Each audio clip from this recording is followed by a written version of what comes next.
অতএব এই দেশের অর্থনীতিকে যদি ফিরিয়ে নিয়ে আসতে হয়, প্রবাসী ভাই বোনদের ন্যায্যতার ভিত্তিতে তাদের সকল সমস্যার সমাধান করতেই হবে। পৃথিবীর যে সকল দেশে মিছিল মিটিং প্রতিবাদ করা ন্যায্য, সেই সকল দেশে দেখেছি আমরা ইউরোপের দেশগুলোতে অ্যাম্বাসির সামনে প্রবাসীরা দিনের পর দিন রাতের পর রাত মিছিল করেছেন, স্লোগান দিয়েছেন। আমরা দেখেছি বিভিন্ন কারখানাতে আমাদের প্রবাসী ভাই বোনরা একসাথে হয়েছেন, মিছিল করেছেন, হাসিনা সরকারের বিরুদ্ধে স্লোগান দিয়েছেন। আমরা দেখেছি ওনারা যে রেমিটেন্স শাটডাউন করেছেন, ওনারা কিভাবে মানে একটা রাষ্ট্রের অর্থনীতিকে চ্যালেঞ্জ করবার সুযোগ আছে হাসিনার মসনদ কাঁপিয়ে দেবার জন্য। এবং আমরা দেখেছি 2 থেকে 3 সপ্তাহের ভিতরে কীভাবে রেমিটেন্সে প্রায় মানে 15% 20% শাটডাউন হয়ে গেছে। এবং মানে আমরা দেখলাম যে এতে অর্থনীতিতে ব্যাপক প্রভাব পড়েছে। অতএব আমরা খুবই কৃতজ্ঞ যে আমাদের প্রবাসী ভাই বোন শ্রমিকরা যারা বিভিন্ন দেশে যার যার জায়গা থেকে প্রতিবাদ করেছেন, রেমিটেন্স যোদ্ধা হিসাবে আপনারা স্ট্রাইক করেছেন, কারফিউ দিয়েছেন, টাকা পাঠান নাই, তাদের প্রতি আমরা কৃতজ্ঞ।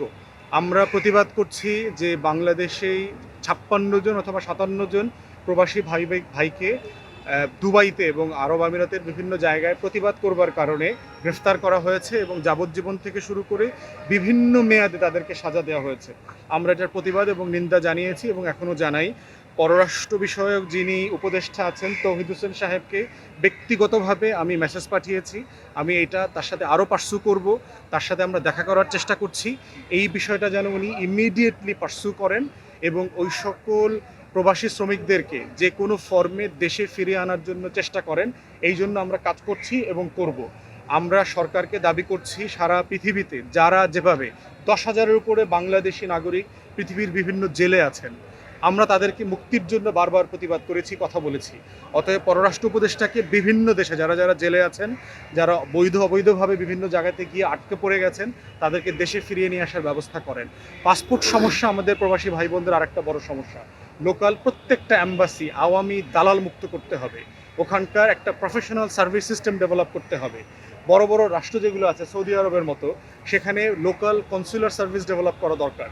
যারা ধরেন পশ্চিমে থাকেন, দাম্মামে থাকেন, 700-800 কিলোমিটার দূর থেকে এসে রিয়াদে, জেদ্দায় তাকে পাসপোর্টের জন্য আসতে হয় টাকা খরচ করে। অতএব local online base service develop করা দরকার, ওয়ান স্টপ সার্ভিসের মতো, যেন ভাই বোনদের পাসপোর্ট সুবিধাটা নিশ্চিত করা যায়। প্যারিসে আমরা দেখেছি পাসপোর্ট পেতে কি পরিমাণ হেনস্থার শিকার হচ্ছে। আমি যেহেতু লম্বা সময় বাইরে ছিলাম, আমি জানি পাসপোর্ট না থাকলে কি পরিমাণ হেনস্থার শিকার হইতে হয়। কাজে ঝামেলা হয়, লেখাপড়ায় ঝামেলা হয়, ইউনিভার্সিটি আইডি কার্ড বন্ধ করে দেয়, কোম্পানিগুলো কাজের কন্ট্রাক্ট সাসপেন্ড করে দেয়, বহু রকম ঝামেলা আছে। অতএব পররাষ্ট্র বিষয়ক উপদেষ্টাকে বলবো, আপনি যেহেতু অ্যাম্বাসেডার ছিলেন, আপনি যেহেতু পররাষ্ট্র সচিব ছিলেন, এই কষ্টগুলোর কথা আপনি ইতিমধ্যে জানার কথা।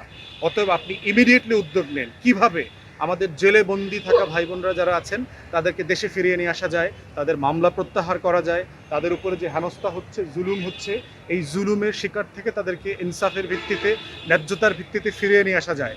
আমরা দেখেছি গত বছর প্রায় 5,000 প্রবাসী কর্মীর লাশ বাংলাদেশে এসছে। কেন তারা মারা গেলেন এই ব্যাপারে একটা তদন্ত হওয়া দরকার। কোনো তদন্ত আমরা দেখি নাই। তাহলে প্রতি বছর 4,000-5,000 ডেড বডি কেন দেশে আসতেছে? তাদের টাকা ভালো লাগে কিন্তু তাদের লাশ আপনাদের ভালো লাগে না, তাদের জীবনের প্রতি আপনাদের কোনো মায়া নাই। এইভাবে একটা রাষ্ট্র চলবে? ন্যায্যতার ভিত্তিতে আপনারা মানুষ পাঠাচ্ছেন না, যাকে তাকে কর্মী করে পাঠিয়ে দিয়েছেন, নারী বোনদেরকে পাঠাচ্ছেন, যৌন হয়রানির শিকার হচ্ছে, তদন্ত হচ্ছে না। যে সকল দেশে নারীদেরকে যৌন হয়রানির শিকার করা হচ্ছে তাদের রাষ্ট্রের সাথে আপনারা বিষয়গুলো রেজ করেন। এগুলো মানবাধিকারের লঙ্ঘন, এটা আমাদের আইনের লঙ্ঘন। রাষ্ট্র তার নাগরিকের অসম্মান, অমর্যাদা কোনোভাবে মেনে নিতে পারে না। আমরা প্রতিবাদ জানাচ্ছি। আমরা পররাষ্ট্র উপদেষ্টার সাথে দেখা করে এই কথাগুলো আবারও বলবো, কন্টিনিউয়াসলি বলবো। প্রবাসী ভাই বোনরা হচ্ছে আমাদের অর্থনীতির চাকার অন্যতম চাকা। যদি অর্থনীতির 3টা চাকা থেকে থাকে, ওই গাড়ির একটা চাকা হচ্ছে ওনারা। অতএব এই দেশের অর্থনীতিকে যদি ফিরিয়ে নিয়ে আসতে হয়, প্রবাসী ভাই বোনদের ন্যায্যতার ভিত্তিতে তাদের সকল সমস্যার সমাধান করতেই হবে।